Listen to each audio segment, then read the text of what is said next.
Ya pemirsa, semakin hari tampaknya kita sudah menuju ke semakin terang benderangnya kasus pembunuhan berencana terhadap Brigadir Joshua pemirsa. Yang menarik, kita fokus saja untuk sidang hari ini, kesaksian dari para sopir, ajudan, bahkan juga ART untuk Kuat Ma'ruf dan Ricky Rizal. Itu yang akan saya bahas di hari ini. Apakah keterangan saksi nantinya akan memberatkan Ricky Rizal dan Kuat Ma'ruf ataukah justru meringankan? Di studio TV One sudah hadir bersama saya di sini Pak Ahyar Salmi sebagai pengamat hukum pidana kita. Selamat malam, Assalamualaikum Pak Ahyar. Malam, Waalaikumsalam. Ya. Caca. Pak, sebelum kita nanti melihat keterangan dari saksi-saksi yang dihadirkan hari ini, saya mau ajak terlebih dahulu pemirsa bahwa memang ada sedikit keterangan bahkan juga perdebatan dari kuasa hukum Ricky Rizal, Erman Umar, sesaat setelah persidangan. Seperti apa? Ini dia. Kalau saya artinya belum sampai sejauh itu. Yang penting karena ada saksi-saksi ini yang mengetahui dan ada di BAP, dibaca oleh tim saya, yaitu wajar, itu fakta yang perlu digali. Kebenarannya terserah mereka, apa yang mereka sampaikan tadi itu terungkap, terserah majelis yang menilai nanti. Kita tidak apakah benar pribadi ini bagaimana selanjutnya, kita hanya karena klien kita dituduh membunuh, dituduh bersama-sama beserta, oleh karena itu apapun upaya yang kira-kira kita juga akan ungkapkan. Supaya fair gitu kan, tidak aja mau. Kalau jaksa kan selalu mengasumsikan, oh ini ambil senjata, pasti ada ngomong, ada perintah Sambo. Seolah-olah udah dari awal dia udah pada pribadinya seperti itu. Kemudian disaguling, dia diperintah dia nggak mau, tapi suruh panggil Richard, tapi dia kenapa kok dipanggil? Kan itu bagaimanapun itu menjadi pemikiran kita, bagaimana hal-hal yang kira-kira bisa membela kepentingan dengan adanya saksi-saksi. Di awal sidang tadi Anda sempat minta supaya pemeriksaan ajudan ini dipisah. Apa sebenarnya Anda melihat kerugian untuk klien Anda Ricky Rizal ketika pemeriksaan para ajudan? Oke, kan berbeda dengan beberapa hari yang lalu ya, kan persidangan yang lalu. Saya tidak protes persidangan yang lalu karena sebelumnya pengacara yang lain kan juga nggak keberatan ya. Tapi saya melihat kalau yang lalu, yang untuk RR, saya tidak merasa tidak ada yang memberatkan, hanya PCR aja yang itu pun bisa gampang diklarifikasi karena memang harus berbalik. Kalau sekarang semua ajudan dan apalagi yang mengetahui, kayak Romer kejadian pembunuhan, kayak Daden mengetahui juga di Magelang, misalnya paling tidak fakta mereka ada di Magelang. Oleh karena itu mau nggak mau saya minta konsentrasi. Kalau hakim selamatkan main cepat-cepat aja. Kita nggak tahu kan dia diperiksa dalam kasus FS, kasus istrinya. Mana tahu kita dengar, kita juga ada urusan yang lain, nggak pernah kita nguping gitu, nggak pernah saya kirim tim. Oleh karena harus dipisahkan, karena saksi ini baru ya kita harus dengar. Oleh karena itu kita pengen konsentrasi, benar-benar konsentrasi. Kalau nggak nanti terganggu gitu. Itu kegunaannya kenapa kita nih. Dan itu ya kan dikabulkan majelis kan, oke?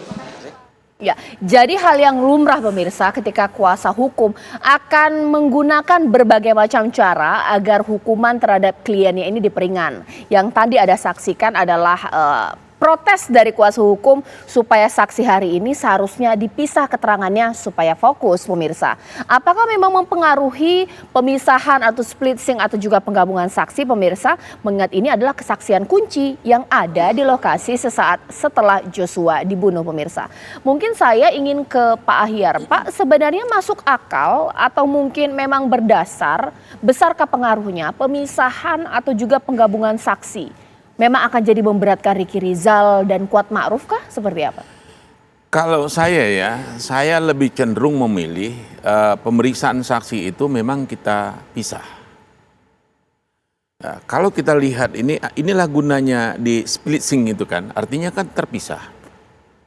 Memang ini akan memakan waktu berkaitan dengan lama singkatnya. Ini kan kendalanya karena terhadap 5 tersangka ini majelisnya kan sama.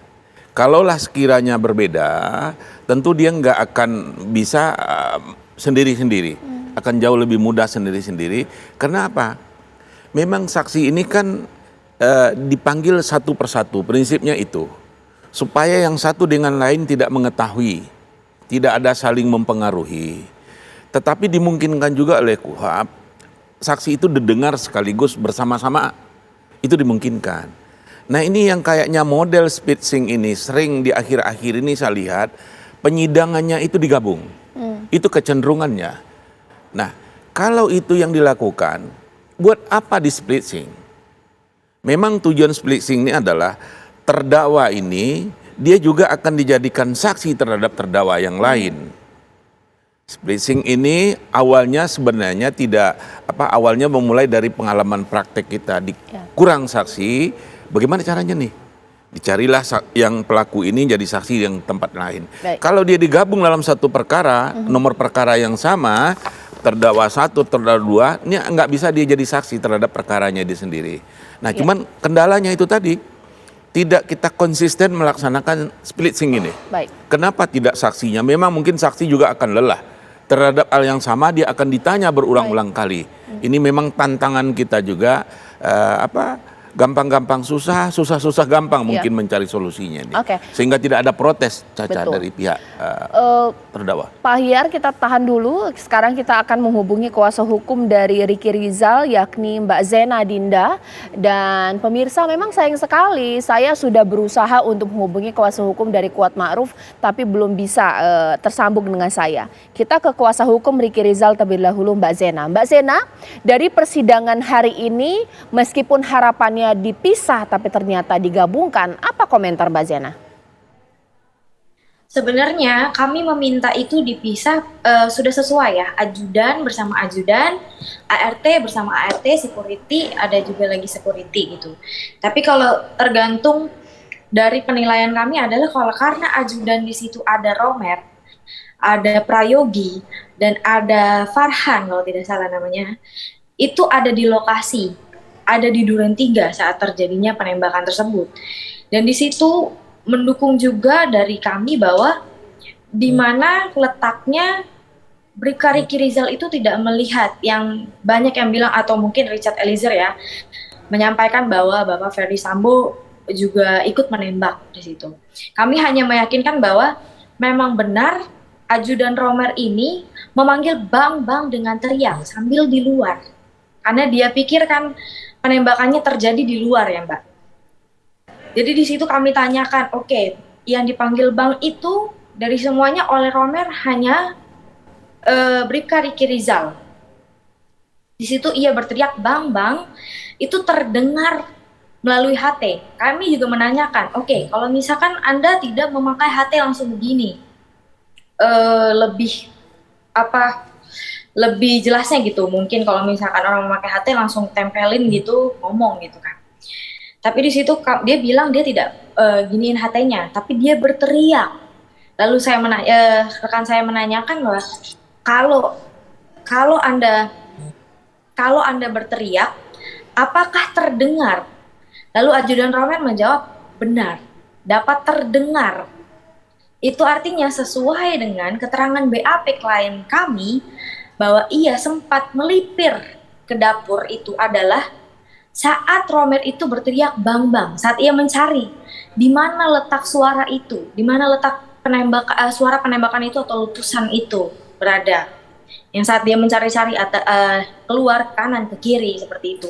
Jadi itu juga bisa membuktikan bahwa memang benar klien kami tidak melihat karena memang itu dia sempat melipir dulu ke dapur. Begitu Mbak. Baik, ditahan dulu Mbak Dena, nanti sesaat lagi saya juga akan tanya kepada Pak Ahyar, bahkan juga Mbak Dena. Ada keterangan dari Prayogi yang ini juga menjadi fokus hari ini adalah dikatakan Ricky Rizal sesaat setelah peristiwa penembakan kayak mencari-cari sesuatu.